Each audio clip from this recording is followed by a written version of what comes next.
Abra sua Bíblia comigo então, no Evangelho de Marcos, o capítulo de número 11, e eu quero ler a partir do verso de número 18.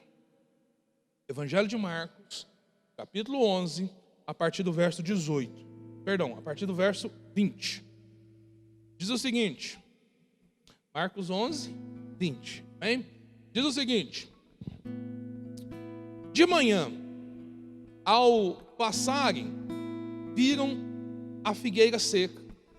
Perdão, eu quero ler antes disso.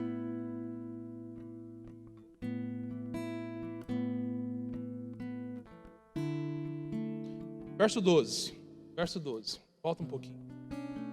No dia seguinte, quando estavam saindo de Betânia, Jesus teve fome. Vendo à distância uma figueira com folhas, foi ver se encontraria nela algum fruto. Aproximando-se dela, nada encontrou, a não ser folhas, porque não era o tempo de figos. Então ele disse: ninguém mais coma de seu fruto. E os seus discípulos ouviram-no dizer isso. Agora pula para o verso 20. De manhã, ao passarem, viram a figueira seca, desde as raízes. Então Pedro, lembrando-se, disse a Jesus: Mestre, vê, a figueira que amaldiçoaste secou.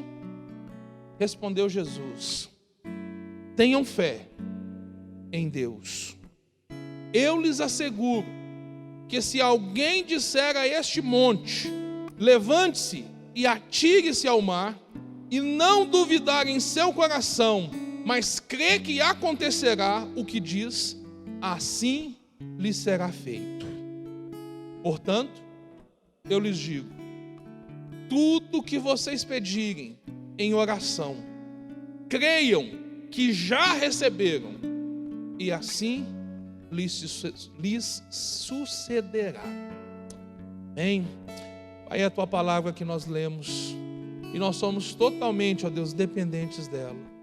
Nos ajuda, Deus, nessa manhã, Senhor, a compreender, a ter revelação, ó Deus, daquilo que o Senhor tem para nós hoje. Amém e graças a Deus. Queridos, eu quero usar esse fato na vida de Jesus, esse momento da vida de Jesus, para trazer para você um ensino que é fundamental para o momento que nós estamos vivendo.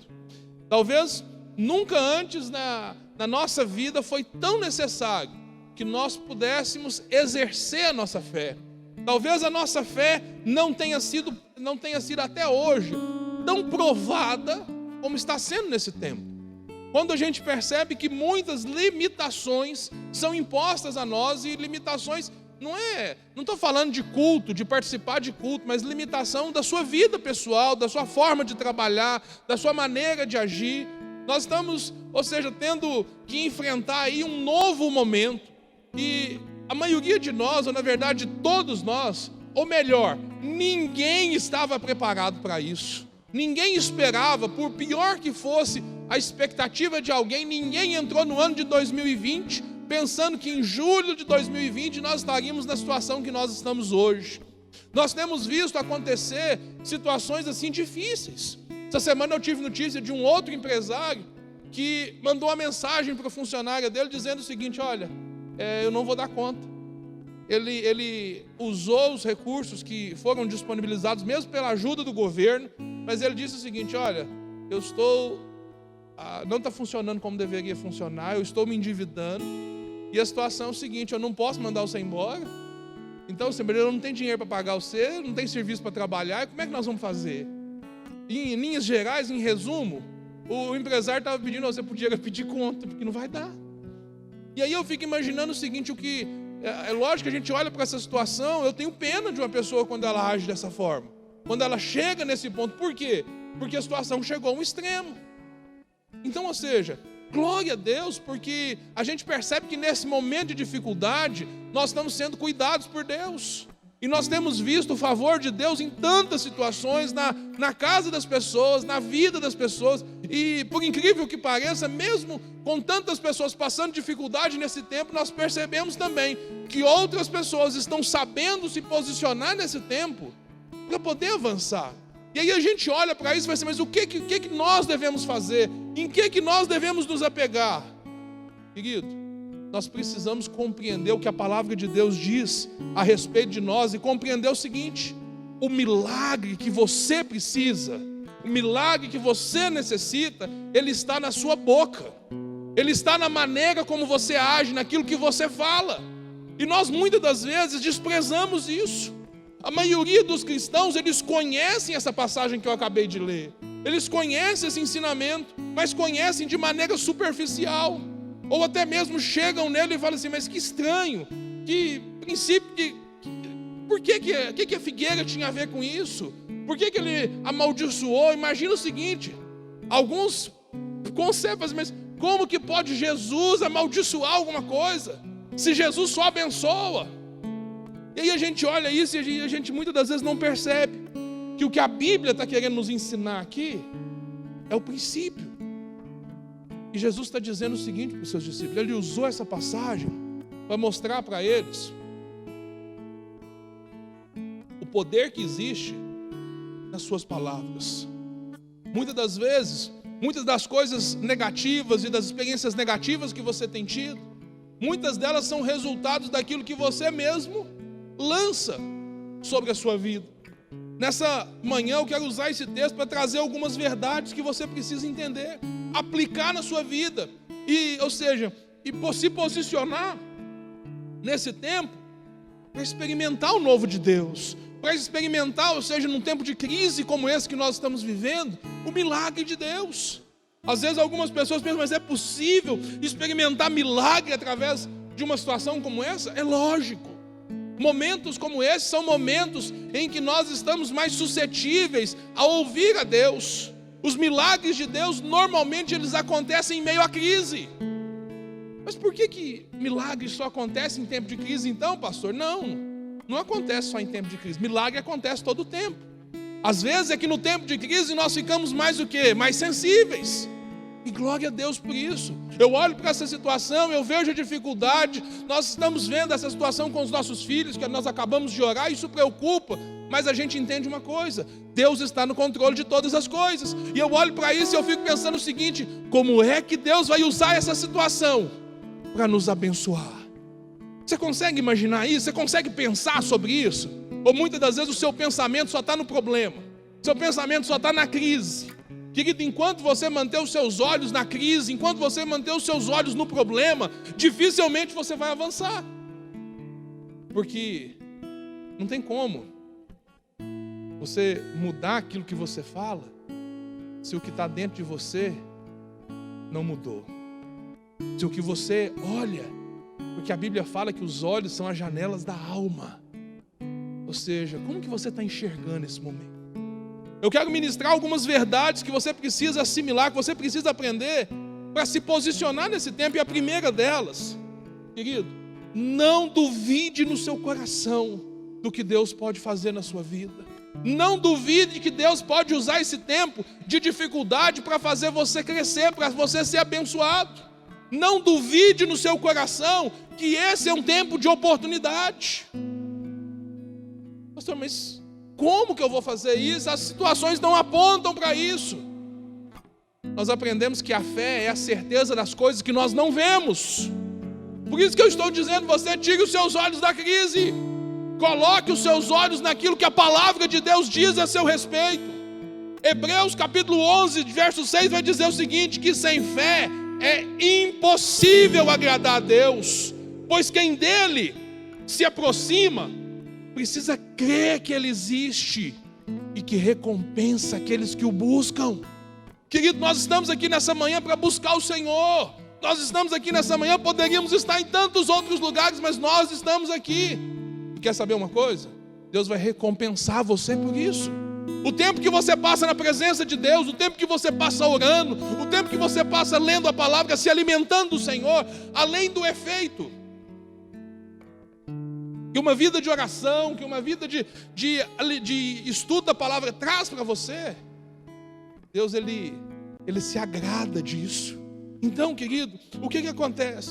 Nós não podemos crer apenas na nossa mente.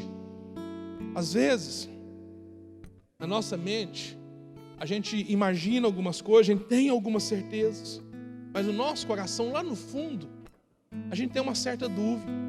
É aquele negócio assim, e se não der? O que eu vou fazer? Qual que é o meu plano B?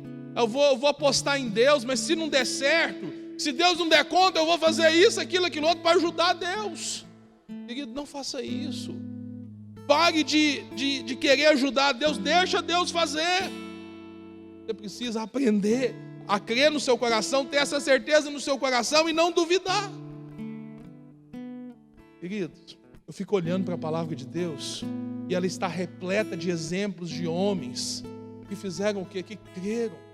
Assim, creram de maneira pura, de maneira verdadeira, de maneira integral.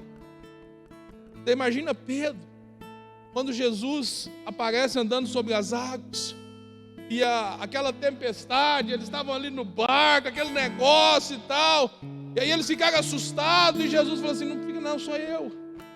Ele falou assim, se é o Senhor, então ordena que eu vá até o Senhor. E aí o que Jesus fez? Aonde está o milagre? O milagre está na nossa boca. Jesus virou e falou assim, então vem. Quando ele ouviu a palavra, ele creu no seu coração, e porque ele creu no seu coração, ele agiu. Qual foi a atitude dele? Ele colocou o pé na água. Ele não colocou o pé na água e ficou assim, não, mas será que vai? Será que vai dar certo? Será que vai? Não. Ele foi. E o que diz a palavra? Ele andou sobre as águas. Eu sei que no seu coração você está assim, pastor, mas ele afundou. Sabe por que ele afundou? Porque ele fez igual eu e você muitas das vezes. Ele começou a olhar, a raciocinar de maneira natural. E imaginar o seguinte, peraí, eu estou andando sobre as águas. Opa, a água, eu vou afundar. Não é normal andar sobre as águas. Não é natural, não é racional fazer isso. Ele tirou os olhos do Senhor. Ele tirou os olhos daquela palavra que ele tinha recebido. E ele fez o quê? Ele começou a olhar para a circunstância. E por causa disso ele afundou. Por que muitas das vezes as coisas não avançam na sua vida? Porque você pede a Deus, você ora, você consagra a Deus, mas na hora de você colocar em prática, você começa a olhar para as circunstâncias, você começa a olhar para os problemas. Pastor, nós temos que ser alienados, então? Não! A gente tem que entender, a gente tem que considerar os riscos, considerar os pormenores, mas compreender o seguinte, acima de todas as coisas está o que Deus diz a respeito de mim. E você deve declarar o quê? Não o que os especialistas dizem, não o que as pessoas falam, não o que a sua família fala, mas o que Deus diz. O que Deus diz a respeito de você? Deus diz que você é abençoado. Deus diz que você é um filho amado. Deus diz que não vai te abandonar. Deus diz que olha para mim, eleva os meus olhos para os montes, de onde me virá o socorro? Pois o meu socorro vem do Senhor, o Criador dos céus e da terra. Eu preciso olhar para o que a palavra de Deus diz e fazer o quê? E me posicionar dessa maneira. A segunda verdade que você precisa compreender é que você precisa confessar com a boca. Romanos, capítulo 10, vai nos ensinar sobre isso. As maiores bênçãos estão reservadas para nós por meio da confissão. Olha o que o texto está dizendo. Mas o que ela diz? A palavra está perto de você, está em sua boca e em seu coração. Isto é, a palavra da fé que estamos proclamando. Se você confessar com a sua boca que Jesus é o Senhor e crer com o seu coração e crer em seu coração que Deus o ressuscitou dos mortos, será salvo. Pois com o coração se crê para a justiça e com a boca se confessa para a salvação. Sabe qual é o maior milagre? É a salvação. É a salvação. A salvação é o quê? É tirar você do caminho do inferno que todos nós estávamos posicionados e nos conduzir para o caminho do Senhor, para a eternidade com o Senhor. Ou seja, esse é o maior milagre. Mas como que a gente consegue? Crendo com o coração e confessando com as nossas bocas. Agora presta atenção. Será que isso é menor do que a cura que você precisa? Será que isso é menor do que o problema financeiro que você tem? Será que isso é menor que o problema na sua família? Querido, todos os seus problemas são menores do que o problema que a humanidade tinha em relação ao pecado. E como que a gente resolve isso? Crendo na obra redentora do nosso Senhor Jesus Cristo. Mas só crendo não, confessando, dizendo o seguinte: eu creio. Quando a gente ora, o Senhor fala assim: Senhor, eu te recebo como meu único e suficiente Salvador. Eu creio que o Senhor morreu na cruz para perdoar os meus pecados. Quando nós confessamos isso, um milagre acontece dentro de nós. Mas não é pelo confessar por confessar, mas antes do confessar vem o liberar da palavra. Depois do liberar da palavra vem o receber da palavra, o ouvir da palavra, o receber da palavra. Então, o aplicar da palavra é você se posicionar dessa maneira, amém? A confissão com a boca vem antes do crer no coração, mas é preciso expressar com a boca as verdades daquilo que você crê. Ai, pastor, não preciso falar para ninguém não. Eu creio, o Senhor conhece meu coração, Deus sabe o que eu creio. Deus sabe, mas Ele estabeleceu. E Ele é Deus, quem dá as regras, não somos nós, é Ele. Então o que acontece? Você precisa confessar, você precisa verbalizar aquilo que você crê. A fé, ela é a materialização daquilo que os nossos olhos não veem. A fé sem palavra, ela não é verdadeira. A fé verdadeira tem a base na palavra de Deus, a declaração da palavra de Deus. A fé sem a palavra é a mesma coisa, você ter o melhor carro que você puder imaginar. Pensa, o melhor carro que você puder imaginar, o carro dos seus sonhos, você vai ter ele agora, só que ele vai sem motor, beleza? Vai resolver o seu problema? Não. Tá lindo, maravilhoso, você entra lá dentro, confortável, mas não vai te levar a lugar nenhum.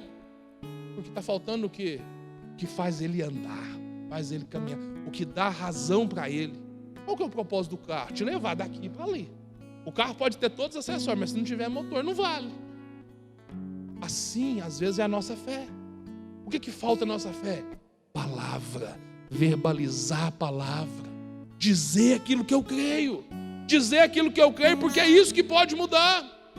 É preciso liberar as palavras que eu recebo. Querido, quando você está ouvindo a palavra na sua casa, aqui no culto, e você entende algo da parte de Deus, você precisa dizer amém, você precisa concordar com a palavra, porque quando você diz isso, você está dizendo que isso aconteça na minha vida, seja assim na minha vida, porque é assim que você ativa isso dentro de você. O que Jesus disse? Se alguém disser a este monte e não duvidar no seu coração, mas crer que assim fará, ele verá isso. A gente vê isso em inúmeras passagens do Antigo Testamento. A gente percebe o quê? Que Deus ele está agindo com os seus servos por meio do quê? Do confessar da palavra, do verbalizar a palavra. Nossa boca, ela deve, na verdade, o quê? Orar a palavra de Deus. A confissão, ela precede a posse das bênçãos. Isso nos leva à nossa terceira verdade. Você deve orar a palavra. A Bíblia, ela possui mais de 8.000 promessas a seu respeito. Você já imaginou isso? 8.000 promessas. E o que você deve fazer? Você deve verbalizar essas palavras, essas promessas. Você deve procurar na palavra de Deus o que a Bíblia diz a seu respeito, as promessas que estão na Bíblia a seu respeito, e fazer o quê? E trazer elas para o seu cotidiano, trazer elas para a sua vida. Há aqueles que são críticos de um utensílio evangélico, que muito usado no passado. Antigamente tinha lá aquela caixinha de promessas, vocês lembram? E na verdade, ou seja, tinha pessoas que usavam aquilo de maneira errada. Por quê? Porque achava que era só aquela parte da Bíblia que era Bíblia. Ou seja, usava só aquilo. Usar só a caixinha de promessa, não. Você tem que usar a Bíblia como um todo, amém? Mas presta atenção. Eu devo ter atenção às promessas de Deus a meu respeito.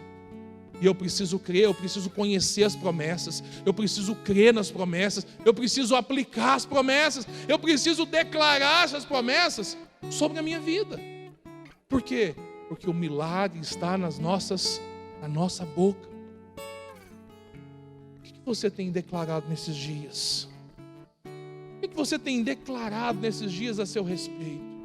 Você tem declarado o que a mídia diz? O que a televisão diz? O que a internet diz? O que as pessoas dizem a seu respeito? Muitas pessoas olham para nós e falam assim, é um bando de louco. Muitas pessoas olham para nós e falam assim, isso não vai dar em nada. As pessoas não vão dar em lugar nenhum. Querido, descarta esse tipo de comentário, descarta esse tipo de palavra sobre você, não aceita isso na sua vida. Mas aceita, substitua essas palavras por aquilo que Deus diz a seu respeito. Às vezes as pessoas dizem assim, fulano de tal não vai dar nada na vida. A palavra de Deus diz que os seus, você, filho de Deus, você comerá do melhor dessa terra. Você será colocado por cabeça e não por cauda. É o que diz a palavra. Pastor, isso é triunfalismo, isso é doutrina da prosperidade. Não, isso é a palavra de Deus. E nós precisamos crer na palavra de Deus. E nós precisamos aplicar a palavra de Deus às nossas vidas.